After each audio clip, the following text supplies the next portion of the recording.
Good afternoon, everyone. Today we have Kelvin Howe with us today for this interview. Kelvin Howe, can you introduce yourself a bit? Hi, I'm Kelvin Howe, the marketing exec at Fusion Tech Supply, a distributor based in Malaysia that specializes in PC components, DIY components, as well as ergonomic solution. So, Kelvin, how long have you been working with FTS for now? About 2 years right now. About 2 years. So, when did the company started integrating data analysis into business planning and day-to-day operations? I would say there's two components to this. Is during the founding stage and during the time Fusion Tech actually employs me as a marketing specialist. So during the foundation time means, when you start up the company, you are trying to reach out to as many resellers possible, clientele as possible. That's your new data set. It's from ground zero. And what you have to do is, for the first 3 to 6 months, you are grinding, reaching out to many resellers, spreading your products. And from there, once you start selling products, there'll be inquiries like, replenishing of stocks, right? So that's where you get your actual first data. From there, you know what products in the market actually is wanted by the sellers and can be sold by the sellers. At the same time that you can also see the demand from the market. So from there, the company can decide, okay, what is the target market? Is it price sensitive? Is it, for convenience? Is it practicality? Is it necessity? And they adjust from there. So with this data, it's quite important is because they also need to know what components or brands to import to Malaysia. And by importing things into Malaysia, we need space. So with data, we can also estimate how to expand our company footprint in terms of capacity, storage. Like you may have known recently that Fusion Tech is now expanding its HQ based in Perak, so we can facilitate more products to be kept in our warehouse. So whenever that we run, sales to our reseller, we have ready stock shipped immediately. Then incoming stock can be rotated easily because space is a constraint. That is one way we can use data to understand the market, to understand how much we need to be supply ready and supply out to Malaysia. Now, the time about when I joined the company, this is where Fusion Tech wants to take marketing or using data that they gathered to improve. How we use data is not only from sales, from resellers, but when I joined the company, we use a lot of social media. So social media is like Facebook, Instagram, Shopee, Lazada, e-commerce sites. We integrate the data by following, like how I mentioned earlier. We use the data to see the market, what's their comfortable budget range to afford. If we put in some premium products in the market, are they willing to accept the premium price or other elements? So from there, we get 3 categories of important data. This is where digital marketing is involved. The first is the location of your clientele. Second is the age group. Third is more towards how they use the internet to find you as a company or find us specifically at Fusion Tech as a company. We have carried a lot of brands. So this way, we can actually optimize. Okay, like when we want to run ads, okay, we run ads at a specific area, specific age group, specific keywords or key interests they may like. Maybe parenting, love ergonomics because they have kids, they have discomfort on the back, something like that. So we can optimize for like one data set, one clientele. We can also optimize the ads to help our sellers to reach out to the market because in PC DIY component space, it's very price sensitive. The price of CPU coolers is competitive in the market. So every ringgit counts, and everywhere you can spread your awareness of the product matters. So is the entire process very tedious, like throughout 2 years as marketing executive for you to collect the data? It is both easy and hard. Easy in the sense that as long as you have run your operations as usual, you will get your typical data from, for example, the sales team will get sales data. Then we get supplier data. So we can tell the supplier that how much we have sold so far and what we should expect to import into Malaysia. That is one of 2 data. The data that is coming from my side is mostly online. Like how, let's say, e-commerce website, Lazada and Shopee, what are the key products that is, people are willing to buy directly from e-commerce rather than resellers. Okay. And another point is actually making sure that your data is updated and regular. Now you can have data from 2 years ago, but it's not based on current situation. We have situation where we have economic adjustment within these 5 years 3 times. We have before work from home, we had pre-COVID, COVID, work from home, and now everyone is semi-working from home, going back to office. So the consumer actually changed almost monthly. So the data, when I say is the difficult part, is because we have to get the data within 3 months and make sure that 3 months is still valid during that duration. And it's very hard to do it for the next quarter decision making because anything can happen. So we use the data as a form of understanding the market right now, and we use a safety net. For example, let's say the data say this is 100%. So for next quarter, as we want to forecast or budget, we say let's use a safety net of 70%. At least we got some data to be assured that we can try to hit the targets. Understand. So meaning that data accuracy is very important on the side. Highly important. So the accuracy of data is set for like 3 months only, am I right? I cannot tell in details. There are some data sets is set in 6 months, 3 months, but when it comes to my online part, it's basically monthly, as tight as possible. I see. The work is super tedious because you have to get data from everywhere. That means contacting your sales team, like buzzing them, hey, what's the sales? What is fast moving? What is slow moving? Whatever fast moving, do we have in our stock? Do we have alternative to replace the current stock? Sometimes maybe the product a little bit expensive or a little bit cheaper, at least we can offer to the market. Another way is those slow moving stock, what can we do about it? Can we sell at a more affordable price, maybe do a discount, help give a special price for reseller? So that's my difficulty is to be as regular, as consistent, and as you mentioned, the work is tedious because I'm trying to optimize it not in a quarterly basis, not in a semi-quarter, but monthly. So Kelvin, how did the company actually obtain the necessary data, and what platform did FTS use? So FTS actually obtained data in 2 ways. One is from the sales side as well as the online side. Online side is the e-commerce as well as social media. Understand. So the data that has been collected, right? How do you actually analyze them, and how do you convert them into valuable insights for the company? All right. So the data can be, like I mentioned earlier, the 2 different sources. So for sales side, we can understand what the market needs and what the market wants. So we can actually prepare the next batch of shipments from different brands to stock up. Okay. The second is basically social media side. Social media and also e-commerce side like Lazada and Shopee. We get this data because we run ads on it to encourage more sales. So from there, we also see the sales out number, okay? Not only from our physical reseller, but e-commerce.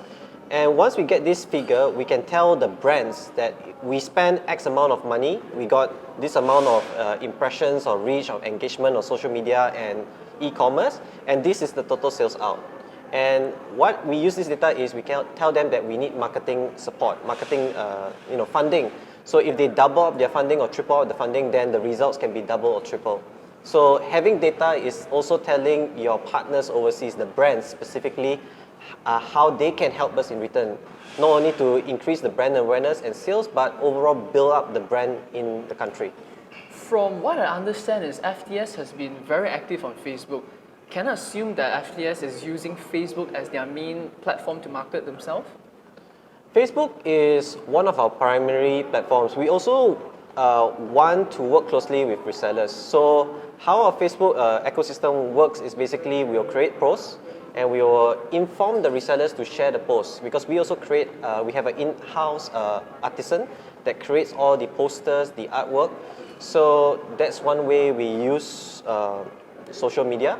Aside from that, once we get the data, like who is the target group, like age group, where people coming from, but recently we discover, usually brands will say, Klang Valley has a lot of people, but we recently discovered a lot of Sabahans and Sarawakians are interested in our products. So we can use this data to also optimize, find resellers there in Sabah and Sarawak to support us, or we find shipping methods to send the products there.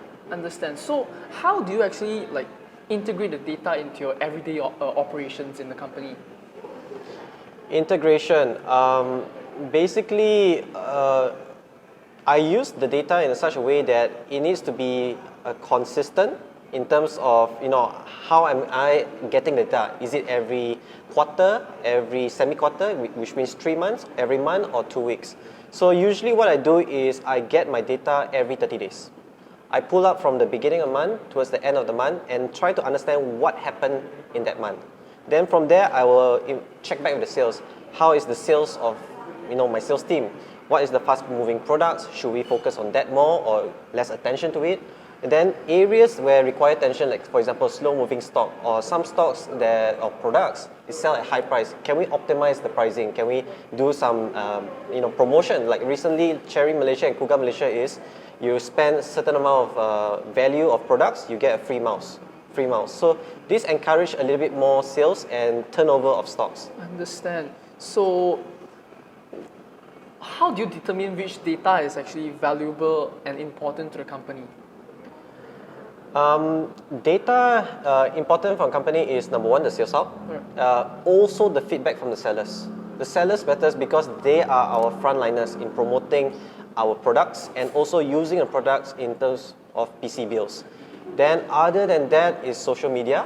Sometimes the fans say, hey, can you run this campaign? Can you do a giveaway? Can you carry this product? I see overseas you carry this specific model, but it's not in Malaysia yet. There's inquiries.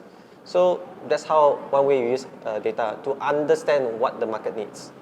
Since for the past 2 years, FTS has been using Facebook as one of their marketing platform, right? I assume it's quite useful for the company, right? It is. But how reliable is the data to FTS? Data can be unreliable and reliable because there's always people who just randomly click your post, likes your post, say they want to support your post or yada yada. But I would say just take it as a grain of salt.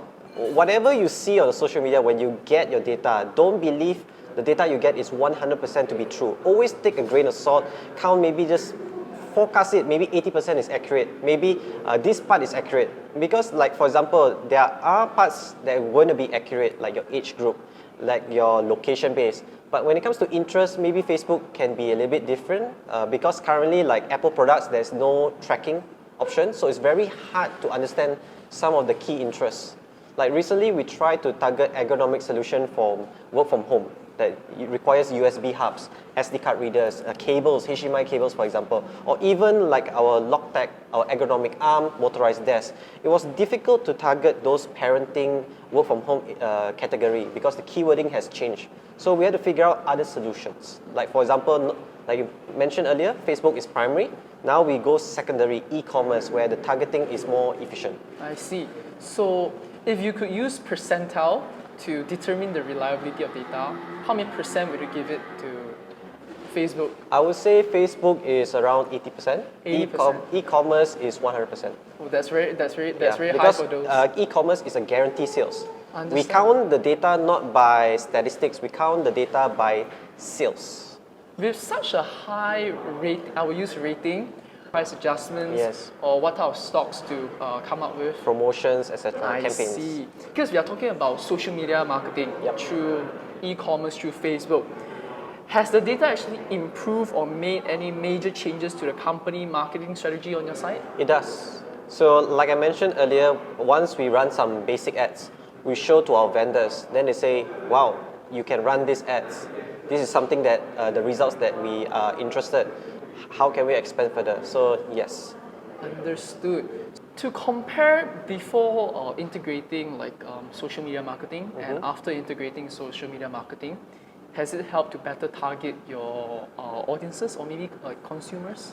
Better target is a very general term. I would say it's yes and no. Yes is because you're following the flow, you're following the trend, following what people are doing. No, in the sense that anytime, it's like Thanos. They snap a finger, the whole industry just shut down. It happens, like I mentioned earlier, within these 5 years, we have 3 different economic situations. So, yes and no. Yes, because you follow the flow. No is we have to be ready for any situation. So, in Fusion Tech, we always have our regular daily meetings and we always have the plan B. So, anything happens economically or politically or stock level or any reasons, we are prepared for plan B. The problems you mentioned just now, is COVID-19 one of the problems? Yes. It is a major one. It is the major ones, right? It is. So, from the data already collected right now, how successful does the company predict to transition to fully e-marketing? Not at the moment. Not at the Not at the moment. We have to strike a balance because the products that we carry is very integrated to our partners. When I mention partners, it's our resellers. All those PC shops, all those PC builders, all those notebook repairers, all those MacBook accessory sellers, for example, many of these sellers. We cannot transition fully because we have to work with our physical partners and also balance with our official store as well as the resellers who also have official store. So transitioning fully is not our company goal. We have to be coexistent together. I see. So it's like meaning to say that Facebook platform is more to your consumer, yes, to target reaching out to consumers. Am I right? There is a lot of social media platforms out there, except for let's keep e-commerce aside. There's like TikTok, there's like Instagram. All right. Why specifically Facebook? Why not other? Facebook, from our internal data set, is where resellers express themselves very well. And because Facebook allows for different formats of picture, it's easy to put, like 5 pictures in one preview. Whereas on Instagram, you have to swipe right, right? Then in terms of description, when people scroll down, they can see a long description, right? Detailing is important about your product, about your package. Whereas Instagram is a short format and you press the 3 dots and see it. More. So, and the target group that we are targeting is mostly the mature audience who is a bit knowledgeable. So they want to see more information. They want to see the terms and conditions because everyone can run PC package, best promotion, everything, right? But there's always that closure, that terms and condition. So by listing out every detail, people say, hey, we can get, if I buy 300 ringgit worth of product, I'm going to get a 200 ringgit free mouse. The terms and condition is simple. I just send in my invoice and I can redeem one. That's easy. So detailing is important. I see. So meaning that the reason why you chose Facebook is actually because of the details of the caption, am I right? Caption and showing pictures. I see. So there are so many upsides. What are the downsides of social media marketing? Okay, first is your competitors' reaction. Sometimes where, for example, graphic cards in Malaysia, we recently had 2 price adjustments, right? Every time a brand like Asus do a really significant price drop, then other brands will try to follow them, okay? Some can, some cannot. And it's a competition game. Your competitors know what you are doing, and they want to be a foot forward than you. They also want to impress their resellers that they are the better price, you should carry their products. So that is one of the downsides. The second downside I would say is the newer generation. They are not involving much in the engagement. They like to see the post, like, and that's it. Sometimes they don't leave comments, they don't share, and sometimes they don't click ads. So that's where we don't get new data sets. What are the overall effect on the company based on like the downsides you mentioned just now? Basically, we have to work hard. So, like I said just now, the coexistence. If we cannot do well in Facebook, at least we have resellers. So it's like Tai Chi, yin and yang, to balance out each other. So from like a traditional company where the workers actually walk in to actually market their products, was the transition smooth? Like from traditional to now 80% e-marketing, was the transition smooth actually to you? Smooth. It's very smooth, is it? Even our resellers, they are also discovering in the past, even before COVID happened, they realized that social media is the money platform. Yep. Some of them go live streaming every day. Okay, some of them go into TikTok making shorts just to promote their brand. Some going to IG because they use all these hashtags like minimalistic, PC setup, ITX, etc. So they are also in the platform. So transitioning is easy because the reseller understands the importance of social media. So we can also pass our information, this in terms of promotion, artwork, product details, product pricing, etc. So indirectly, with you guys are in e-marketing, it will actually directly help your retailers as well. Yes. Am I right? So were there any challenges that the company had to overcome during like the data collection process or maybe analyzing process? No problem. No. It was smooth sailing. I see. Because we asked a simple question, yes or no, is the data important? Okay, how are we going to use this data? Can we share with the sales team? Can we share to the market? Can we improve internally? So it wasn't difficult. We get the data, we understand. Once we understand, we make decision. The key part here is the quicker you get data, the faster you make decision and react to it. So how much has how much growth has the company seen, throughout like the entire like marketing part? In terms of marketing part, our resellers found us to be more active. So every time where we post an artwork or the resellers, not resellers, sorry, our sales teams share the information, the artwork, the promotion, the campaigns, resellers say, hey, do you have stock? Do you have this product here? Can I buy it? Can I stock it up in my store? So it is easy. So basically, by just sharing into social media, by sharing to our resellers, people are quickly to pick up and also try to share on their own platform. I see. So because from marketing, right, you can see which product is doing well or best. It will enable you guys to like get ready on like the stock so that you will be able to overcome like shortage and etc. Right? Yep. I see. So what other opportunities has digital brought to the company actually? A lot, plenty. A few is basically we open up other genres of consumers. Like for example, I mentioned earlier, ergonomic solution, motorized desks. Even we have a exercise bike, so you can just sit up, type with your MacBook, and exercise. So we open up, like I mentioned earlier, one of the key area groups we all look is work from home, parenting. Other than that, we also discovered there are people who wants premium products, who's willing to buy the product, like Cherry Keyboards. It's a German brand. Premium product, there's no gimmicks, you just plug and play, it works. So we also found those mature audience that wants reliable brand, reliable product that just plug, play and work. Is there any new goals after you guys transition as a digital company? Few of our new goals can be just improving our social media presence. Okay. Trying to get more support from the vendors so we can run campaigns not only on social media but e-commerce and hopefully expand to other social media platforms. Or another way is basically to carry more brands. That is every distributor's wish, to carry as much good brands as possible that is welcomed by Malaysians. And as long as we have happy Malaysians, we have happy sales, happy buyers. So, meaning that with digital transformation and digital marketing is actually a plus point on your offline operations as well, right? Yes. So, what inspires the company to enter digital marketing in the first place, and also e-commerce? Inspire is a very dangerous word. Now it's 2022. Social media, e-marketing, online presence is required. Yep. It's a need for all companies. It's been necessary.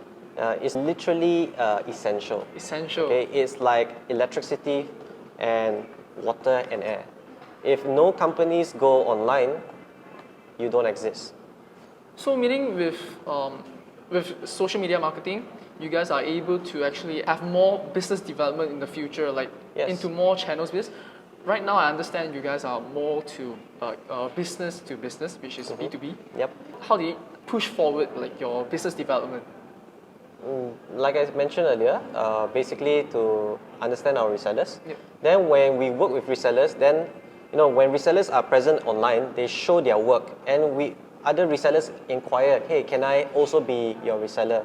So we also get new clientele from PC shops or PC builders that never communicate with us, or we never communicate with them.